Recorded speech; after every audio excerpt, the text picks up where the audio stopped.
सबसे सबसे ज़्यादा प्रशासन और ये जिम्मेदार है फायर ब्रिगेड। दिनेश खटीक को तो यही पता नहीं हमारा कि हमारा बच्चा गुजरा है या नहीं गुजरा, क्योंकि वो तो इस बात को मानते हैं कि हम शेड्यूल कास्ट नहीं है या ऐसी। 22 नवंबर को मवाना में हुए अग्निकांड में जिन 3 बच्चों की मौत हुई है, उनमें से मैं आज एक लड़के के परिवार के पास पहुंचा हूं, जो जिनके पापा मेरे साथ हैं।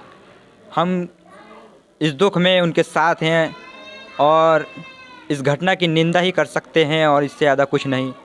लेकिन फिर भी हम ये जानने की कोशिश करेंगे कि उस घटना का लापरवाही क्या क्या रही है। जी, सबसे पहले आप अपना नाम बताइए, आपका नाम क्या है और आपका बेटा वहाँ कितने सालों से काम कर रहा था? नाम प्रकाश चंद्र है। बेटा कितने साल से? बेटा मेरा कम से कम 20 साल से काम कर रहा हूँ वहाँ पे।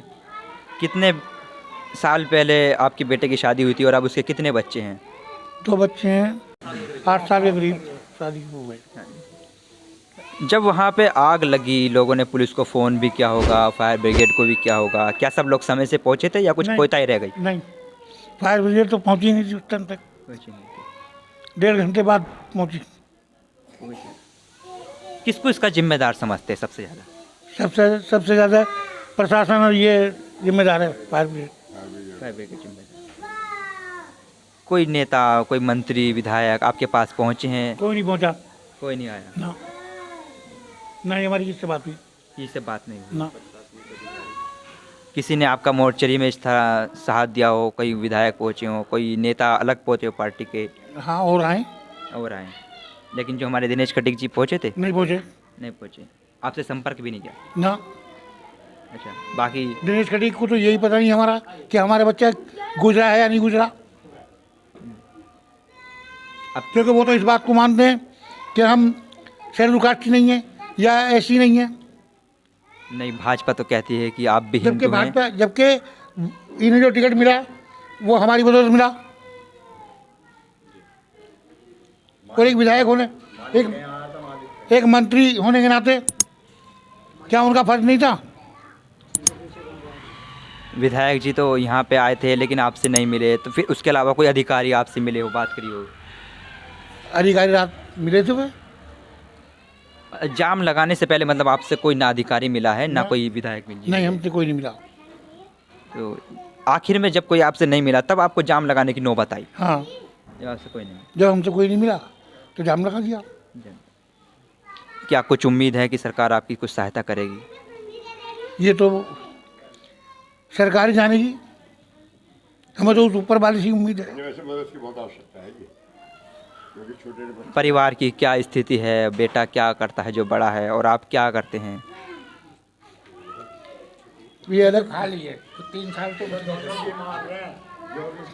बताओ। मुझे 4 साल हो गए काम छोड़े हुए। सांस और अटैक की बीमारी है, मैं कुछ नहीं कर सकता।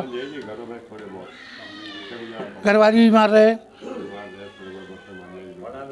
वो मेरा ड्राइव में बच्चों लेकर। हमारा ये साधन था। अगर आपके इस बात को प्रशासन सुने, विधायक जी सुने, सरकार सुने, तो आप क्या मांग करना चाहेंगे? मांग तो यही है कि कम से कम 50 लाख रुपए चाहिए, एक नौकरी चाहिए ना। मतलब जो बड़ा बेटा आप चाहते हैं उसकी नौकरी लग जाता कि वो आपको सहायता। क्या करता है बड़ा बेटा? कंपाउंडर। रोहित के पिताजी थे ये, बहुत ही दयनीय स्थिति है, ये खुद बीमार रहते हैं और सबसे बड़ी विडंबना की बात यह है कि हमारे यहाँ विधायक जी आकर और इस परिवार से नहीं मिले, जिससे इनका गुस्सा और ज़्यादा बाहर आ रहा है, क्योंकि उन्हें मिलना चाहिए था। और एसडीएम और एसएसपी, डीएम साहब, सब आला अधिकारी मौजूद थे, लेकिन कोई लिखित में यह घोषणा नहीं कर पाया कि इस परिवार को हम इतना मुआवजा देंगे। जो दुकान जो जली है, जिसमें वो आग लगी थी और वो आग कांड हुआ है, वो सतीश शर्मा जी की दुकान थी और उन सतीश शर्मा जी के भांजे हमारे साथ मौजूद हैं। सर, आपका नाम क्या है और आप कहाँ से हैं? राजेश कुमार सेठी है, मवानी से रहता हूँ मैं। क्या आप बता पाएंगे कि आसपास के लोगों ने आपको बताया होगा, कुछ पता चला होगा कि शुरुआत इसकी कैसे हुई थी? मैं दुकान पे था, अपनी दुकान पे। मुझे जैसी खबर मिली कि वहाँ दुकान पे आग लगी है, मैं वहाँ से पहुँचा, भाग के पहुँचा, तो मैंने देखा कि दुकान के बाहर काफ़ी आग लग रही थी। मुझे इस चीज़ की जानकारी नहीं थी, क्या हुआ कैसे नहीं हुआ। मुझे तो केवल ये दिख रहा था कि मेरा एक भाई, छोटा भाई जला हुआ बाहर निकला हुआ था। मेरी बहन वहाँ मौजूद थी। मैं उनके देख रहा था। उनसे पता लगा कि मेरा छोटा भाई दुकान के अंदर है। मुझे कुछ नहीं पता था कैसे करना है, क्या करना है। बस ये किसी तरीके से मेरा भाई बाहर बच जाए, बाहर निकल जाए। तो मैं इसी भाग दौड़ में लगा रहा। चाहते तो कोशिश करी, सब काम करी, पुलिस वालों से भी मैंने पुलिस रिक्वेस्ट करी कि किसी तरीके से कैसे करो। उन्होंने कहा जी हमने खबर कर दी है, फायर ब्रिगेड आ रही है। वो नहीं आई, बहुत देर होगी, फायर ब्रिगेड नहीं करते पर नहीं आई। लेकिन काफ़ी देर बाद फायर ब्रिगेड आई, जब तक सब कुछ ख़त्म हो चुका था, दुकान जलकर राख हो चुकी थी।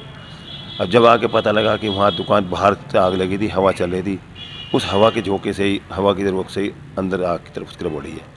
कुछ लोग कह रहे हैं कि शॉर्ट सर्किट की वजह से आग लगी है। आपको लोगों ने क्या बताया, वजह क्या हो सामने? नहीं, शॉर्ट सर्किट की वजह से तो नहीं है। आप ये अगर देख रहे होंगे तो आग जो है केवल आप सड़क पे आग दिख रही होगी।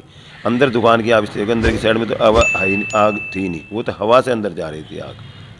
ये जिस कारण भी आग लगी है, लेकिन उसके बाद कितनी देर बाद लोगों ने पुलिस को, फायर ब्रिगेड को फ़ोन किया, और उसके बाद जो लापरवाही हुई है वो लोगों की तरफ से हुई है? लोग उसमें आगे नहीं आए या प्रशासन ने की है? नहीं, लोग तो जितने भी लोग थे सब पूरी कोशिश कर रहे थे, प्रशासन भी साथ लग रहा था, लेकिन फायर ब्रिगेड की गाड़ी नहीं आ पाई।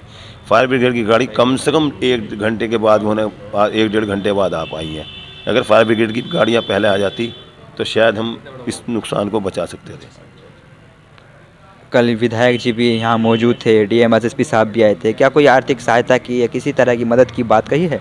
हमें आर्थिक सहायता क्या, हमारा तो सब कुछ बर्बाद हो गया। हमारा एक छोटा भाई वो चला गया, हमारे लिए आर्थिक स्थिति क्या वैल्यू रखती है? एक बात तो क्या चीज़ है आर्थिक स्थिति? हमारा तो सब कुछ ही खत्म हो गया। हम आर्थिक स्थिति का, हमें स्थिति की कोई ऐसी नहीं, हमें किसी चीज़ की आवश्यकता आर्थिक की। हमारा तो जो कुछ था सब कुछ ही खत्म हो गया।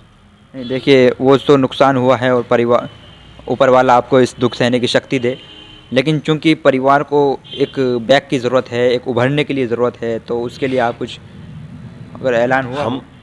हमसे तो जो भी बात है हमें अभी तक कुछ नहीं पता। हम केवल यहाँ हैं। रात हमारा भाई की बूढ़ी आई थी, फिर वहाँ से हम उनसे अंतिम संस्कार करा रात ही आके।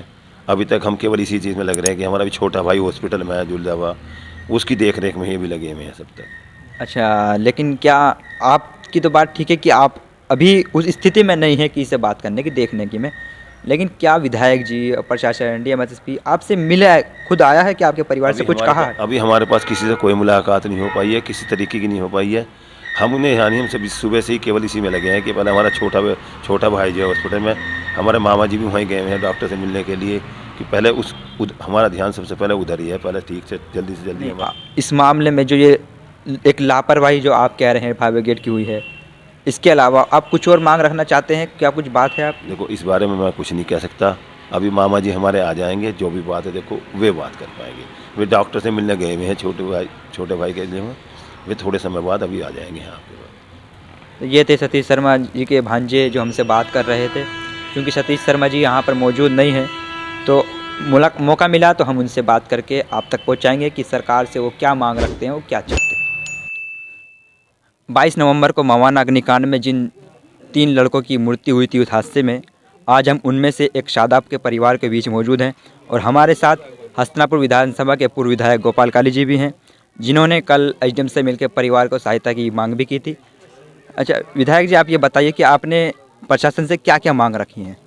देखिए, एक मांग तो हमारी ये थी, क्योंकि यहाँ जितना भी लोग घटनास्थल पे थे सब एक ही शिकायत कर रहे थे कि यदि फायर ब्रिगेड की गाड़ी समय पर आ जाती तो ये तीनों लड़के जो नौजवान हमारे मरे हैं अग्निकांड में, इन्हें बचाया जा सकता था। नंबर 1। नंबर 2, ये आर्थिक सहायता की मांग जो है पूरा क्षेत्र कर रहा कि ये, क्योंकि इसमें वीकर सेक्शन के लोग हैं, दो तो गरीब हैं, कि इन्हें आर्थिक सहायता मिलनी चाहिए। लेकिन स्थानीय प्रशासन, जिला प्रशासन या कल मौके पर था, उन्होंने अभी तक जो है कोई किसी तरह की आर्थिक सहायता की घोषणा नहीं की। हमने प्रत्येक परिवार के आश्रितों को 1-1 करोड़ रुपए की मांग की है, और मुख्यमंत्री के नाम हमने एक ज्ञापन भी कल एसडीएम मवाना को दिया था। जैसे कि आप इस हादसे के पीछे किसकी लापरवाही मानते हैं और उस पर क्या कार्रवाई चाहते हैं?